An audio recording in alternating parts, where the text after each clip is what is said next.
All India rank 35 आने के बाद भी आपने सीआरपीएफ को ही क्यों चूज़ किया, तो ये भी मैं जानना चाहूँगा। लेकिन सबसे पहले इस बारे में बात करेंगे कि आपकी जो मिनिस्ट्री ऑफ ट्राइबल अफेयर में एंट्री कैसे हुई। जो एरिया था ना वो पहले नक्सलाइट इन्फ्लुएंस वो एरिया था। मैं इसी चैनल के माध्यम से ये फ्री हैंड देता हूँ आपको भी, बाकी लोगों को भी। अगर कोई भी ऐसा कैंडिडेट है जो पढ़ने में थोड़ी भी क्षमता रखता है, मैं 1 रुपया नहीं लूँगा उससे और उसको फ्री मेंटरशिप रहेगी मेरी तरफ से। मिलता है सर, पेंसिल से लेके सॉक्स, टी शर्ट सब कुछ मिलता है। आपको मेंशन किया था कि फर्स्ट जो प्रेफरेंस है उसमें एक रीज़न ये भी है कि मुझे कोबरा कमांडो की उसमें जाना है। देशा में देश हरियाणा, जित दूध दही का खाना।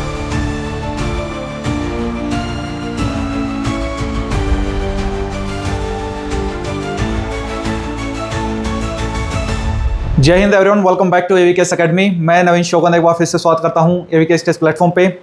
Recently we have started a campaign CAPF पहचान, और इस कैंपेन में आज हमारे साथ हैं हमारी एक स्टूडेंट रिया दैया, जिन्होंने हाल ही में यूपीएससी सीएपीएफ एसी 2024 एग्जामिनेशन में ऑल इंडिया रैंक 35 हासिल की है। अगर आपको नहीं पता है तो मैं बता दूं कि यूपीएससी हर साल सीएपीएफ असिस्टेंट कमांडेंट के लिए एग्जाम कंडक्ट करवाता है, जिसमें डायरेक्ट रिक्रूटमेंट होती है 5 फोर्सेज में, जिसमें इंक्लूड है CRPF, CISF, BSF, SSB and the ITBP. Riya tribal area में एक टीचर के रूप में कार्य करती है और सर्विस में रहते हुए भी उन्होंने न केवल इस एग्जाम को क्रैक किया बल्कि टॉप 50 में अपनी जगह बनाई।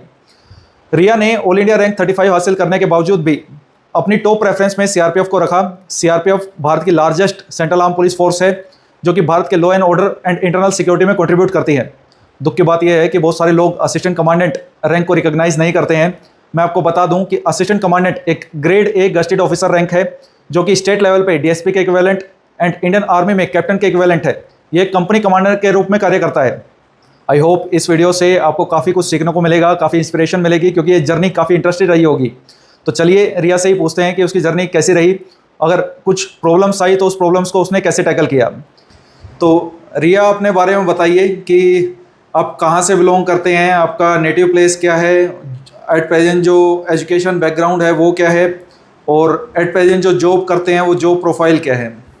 First of all thank you so much sir कि आपने मुझे यहाँ इनवाइट किया और मैं लोगों को बता पाऊँगी इसके बारे में।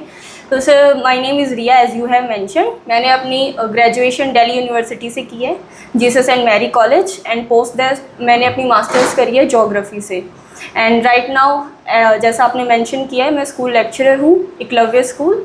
और जैसा आपको पता है, मिनिस्ट्री ऑफ ट्राइबल अफेयर जो कि ये स्कूल रन कर रही है, और ये स्कूल जो है रेजिडेंशियल स्कूल है। यहाँ पे बच्चे वहीं पे रिसाइड करते हैं और उनको सारी फैसिलिटीज़ प्रोवाइड करी जाती है। तो ये आपने कब ज्वाइन किया था इसमें?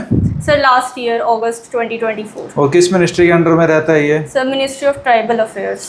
तो इसके बारे में थोड़ा बताइए। और एक पॉइंट मुझे ये भी जानना है कि मैं ये सुनना चाहूँगा, क्योंकि मैं अभी स्टार्टिंग में बता नहीं पाया कि ऑल इंडिया रैंक 35 आने के बाद भी आपने सीआरपीएफ को ही क्यों चूज़ किया, तो ये भी मैं जानना चाहूँगा। लेकिन सबसे पहले इस बारे में बात करेंगे कि आपकी जो मिनिस्ट्री ऑफ ट्राइबल अफेयर में एंट्री कैसे हुई।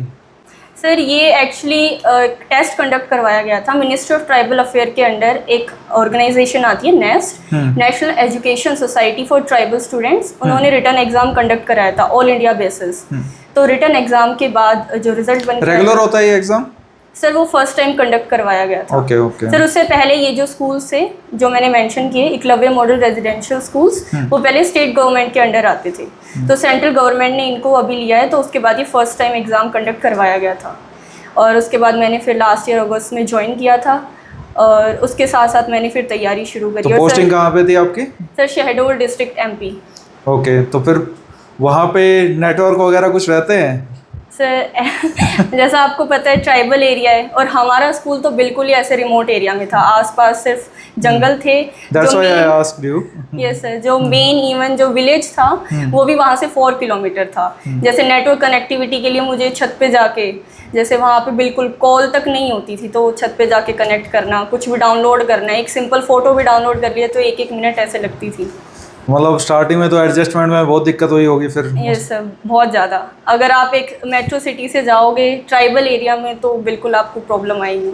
आप हरियाणा से बिलोंग करते हैं, और हरियाणा से जब एमपी में शिफ्ट हुए तो किस किस तरीके की थोड़ी सी रहता है ना कि एडप्टेशन करने में, कि इन्वायरमेंट को कैसे अडप्ट कर रहे हैं, फूड को कैसे अडप्ट कर रहे हैं, या आसपास लोगों को कैसे अडप्ट कर रहे हैं, तो वो थोड़ा जर्नी कैसी रही वो थोड़ा मुझे इंटरेस्टिंग लग रही है, तो वो मैं जानना चाहता हूँ।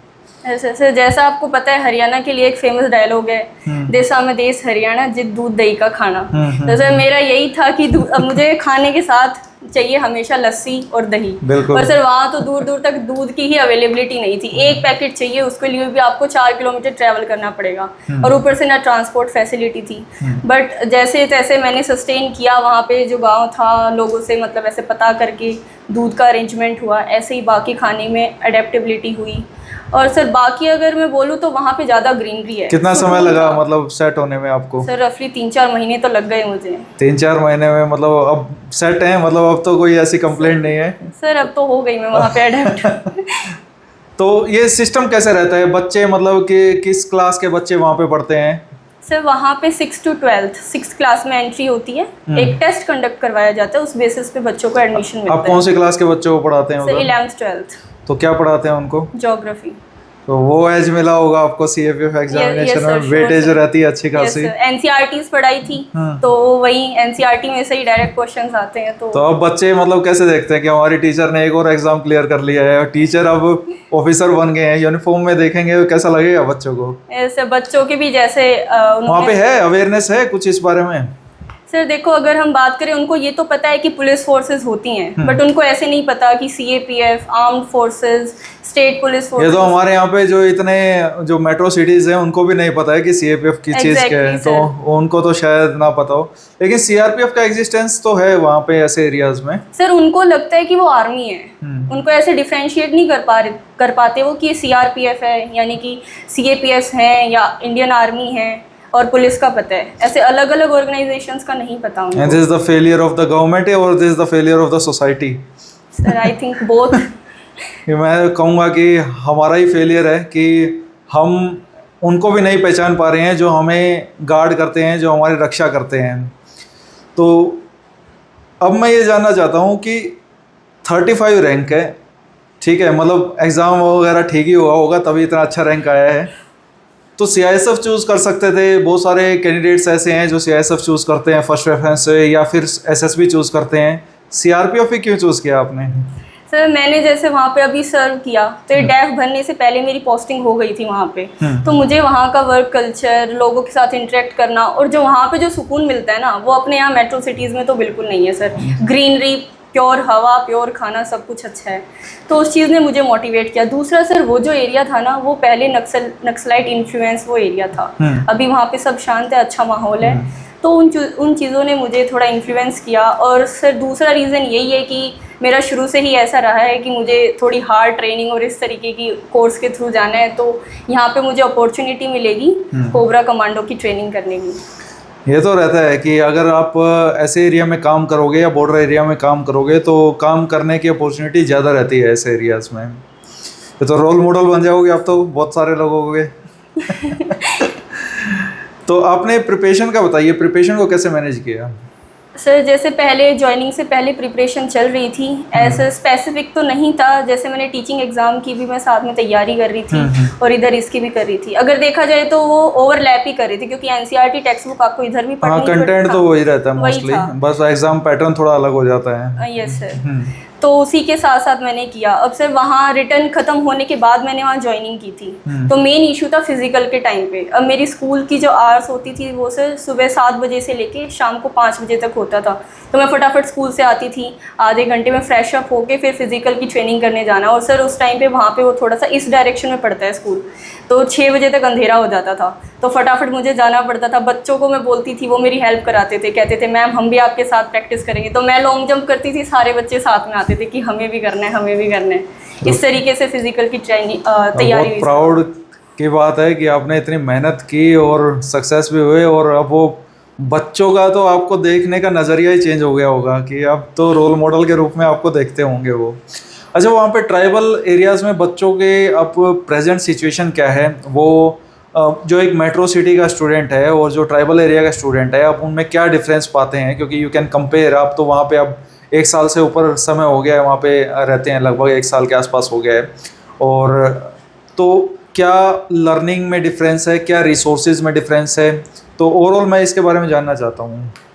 सर देखिए, अभी एट प्रेजेंट अगर हम बात करें तो रिसोर्सेज में ऐसा कोई डिफरेंस नहीं है। हमारी गवर्नमेंट बहुत कुछ कर रही है, बहुत सारी स्कीम्स हैं उनके लिए, जैसे ये स्कूल्स ही आप ले लो, ऐसे ही गवर्नमेंट कॉलेजेस भी हैं जो स्पेशली। अच्छा, खाना पीना स्कूल में मिलता है बच्चों को? Yes sir. कपड़े भी मिलते हैं? सब कुछ मिलता है सर, पेंसिल से लेके सॉक्स, टी शर्ट, सब कुछ मिलता है। और गवर्नमेंट इज डूइंग समथिंग।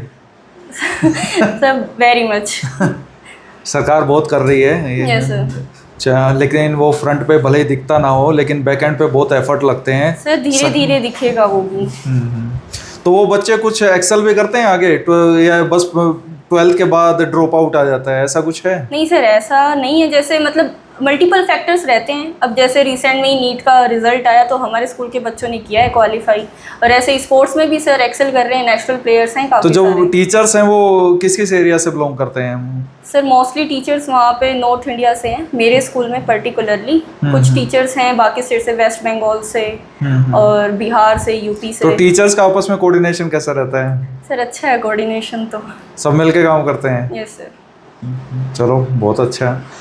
अगर मान लो कि कोई ट्राइबल एरिया में कैंडिडेट है तो वो उसको तैयारी करनी हो तो कैसे तैयारी करेगा वो? सर देखो, मल्टीपल, जैसे मैंने आपको बताया, गवर्नमेंट सपोर्ट करती है। जैसे अगर उनको जेई की तैयारी करनी है तो उनके लिए फ्री में कोर्स चलाया जाता है, स्कूल में ही शुरू हो जाता है 11th क्लास से। ऐसे ही मेडिकल बच्चों के लिए ही है। और अभी पिछले साल से ही, I am not sure for the year, but NDA, CDS, इन सब के लिए भी गवर्नमेंट ने इनिशिएटिव लिया है कि स्कूल में ही बच्चों को कोचिंग दी जाएगी। एनजीओ वगैरह कुछ पार्टिसिपेट करते हैं उस साइड? सर एनजीओ हैं जो करवाते हैं तैयारी। जो बच्चे जैसे अच्छा स्कोर करते हैं तो उनको अपने पास बुला लेते हैं। जैसे 3 बच्चे लास्ट ईयर गए थे जिन्होंने जेई क्वालिफाई किया था, तो उनको भोपाल भेज दिया गया, वहाँ से उनकी फिर आगे ट्रेनिंग चल रही है अभी। कुछ कोबरा वगैरह में भी जाने की इच्छा है कि क्या ऐसे सीआरपीएफ में, या फिर सीआरपीएफ तक सीमित रहना है? सर जैसा मैंने आपको मेंशन किया था कि फर्स्ट जो प्रेफरेंस है उसमें एक रीज़न ये भी है कि मुझे कोबरा कमांडो की उसमें जाना है। अगर मान लो कि किसी को जॉब के साथ तैयारी करनी है, 1 साल तैयारी करनी है, तो उसके लिए क्या रोड मैप होना चाहिए आपके अकॉर्डिंग? सर देखिए, क्योंकि बहुत सारे स्टूडेंट्स की ये कंप्लेंट रहती है कि मैं तो कॉलेज गोइंग स्टूडेंट हूँ, मैं कैसे टाइम को मैनेज करूँ। और बेस्ट एग्जांपल हो आप इस चीज़ का कि आप लेस रिसोर्सेज में, लेस टाइम में चीज़ों को कैसे बेहतरीन तरीके से प्रिपेयर करके टॉप 50 में रैंक लेके आ सकते हो। इसलिए मैं आपसे ये जानना चाह रहा हूँ। तो देखिए, चैलेंजेस तो रहेंगे, ऑफ कोर्स रहेंगे, क्योंकि आपको अपनी ड्यूटी को भी टाइम देना है और फिर साथ में प्रिपरेशन भी करना है। लेकिन मैं ये कहूँगी, अगर जज्बा है और आप वो चीज़ चाहते हो तो आप वो टाइम बिल्कुल निकाल लोगे। जैसे आप कॉन्टीन्यूटी में तो नहीं दे पाओगे उसको, लेकिन आप कुछ कुछ आवर्स, कुछ कुछ स्लॉट ऐसे निकाल सकते हो। जैसे मॉर्निंग में आधा 1 घंटा निकाल लिया, वर्किंग आवर्स के बीच में अगर आपको टाइम मिल रहा है वहाँ आपने मैनेज कर लिया, रात को डिनर के बाद कर लिया, तो सर वो धीरे धीरे करके वो कंसिस्टेंसी अगर रखेंगे तो किया जा सकता है। और मान लो जो अभी एग्ज़ाम आ रहा है जिन कैंडिडेट्स का, 3 अगस्त को एग्ज़ाम है कैंडिडेट्स का, बहुत कम समय है उनके पास, उनको कुछ ऐसा लगता है कि जो आप गुरु मंत्र दे सकते हो? सर गुरु मंत्र तो यही है, PYQ। और इस टाइम जो जितना टाइम बचा है, जितना हो सके उतनी रिवीजन करो, PYQs लगाओ। टेस्ट सीरीज का कुछ फ़ायदा होता है? सर ऑफ कोर्स होता है। टेस्ट सीरीज आपकी प्रैक्टिस होती है, आपको पता चलता है आप कहाँ स्टैंड कर रहे हो, किस टॉपिक पे आप लैग कर रहे हो, कौन सा डोमेन जो है आपका अच्छा है, तो वो सारी चीज़ें टेस्ट सीरीज से ही पता चलती हैं। इंडिया एक ऐसा कंट्री है जहाँ पे टीचर और सोल्जर, इनकी बहुत ज़्यादा रिस्पेक्ट है। आपको तो दोनों ही टैग मिल गए, कैसा फील हो रहा है? सर बहुत प्राउड फील हो रहा है। तो मैं उम्मीद करता हूँ कि आगे भी आप ऐसा ही काम करेंगे और बहुत सारे लोगों के लिए इंस्पिरेशन का काम करेंगे। कुछ और ऐड ऑन जो आप अपनी तरफ से करना चाहते हो स्टूडेंट्स के लिए? सर यही है कि बहुत सारे बच्चे ऐसे होते हैं जिनको थोड़ी गाइडेंस की कमी रह जाती है, जिस वजह से वो थोड़ा सा लेट ही सही पर मतलब मिलती है सक्सेस, पर गाइडेंस की कमी की वजह से वो थोड़ा डिले हो जाता है। तो उसके लिए यही हो सकता है कि वो प्रॉपर उस पर फोकस करें, लेट ना सही पर यह है कि धीरे धीरे उसको अचीव किया जा सकता है। चलो मैं इसी चैनल के माध्यम से ये फ्री हैंड देता हूँ आपको भी, बाकी लोगों को भी। अगर कोई भी ऐसा कैंडिडेट है जो पढ़ने में थोड़ी भी क्षमता रखता है, मैं 1 रुपया नहीं लूँगा उससे, और उसको फ्री मेंटरशिप रहेगी मेरी तरफ से। उसको जो भी रिसोर्सेज जानने हैं, तैयारी कैसे करनी है, कैसे करना है, मेरा खुद पर्सनल टच रहेगा। अगर आपके कॉन्टैक्ट में ऐसा कोई कैंडिडेट हो तो अब मेरा नाम रेफ़र कर सकते हैं, मेरा कॉन्टैक्ट नंबर रेफ़र कर सकते हैं उनके श्योर details। सर, मेरे स्कूल में तो बहुत सारे बच्चे हैं जो अभी से मुझसे पूछ रहे हैं कि मैम क्योंकि- आपने कैसे किया, हमें भी बताओ। तो चलो, बहुत अच्छा लगा आपसे मिलके, और आई होप कैंडिडेट्स आप लोगों ने भी बहुत चीज़ें नई जानने को मिली होंगी। और जिन स्टूडेंट्स का के माइंड में कहीं ना कहीं ये बहाना रहता है कि समय नहीं है, रिसोर्सेज नहीं है, तो लोग ट्राइबल एरिया में सर्व करके अपनी प्राइमरी ड्यूटी जो उसको मिली है वो भी फुलफ़िल करके इस एग्ज़ाम को क्रैक कर ले रहे हैं। तो ये चीज़ें आप भी सीख सकते हैं, आप भी क्रैक कर सकते हैं। और मिलते हैं नेक्स्ट वीडियो में। Thank you so much. जय हिंद।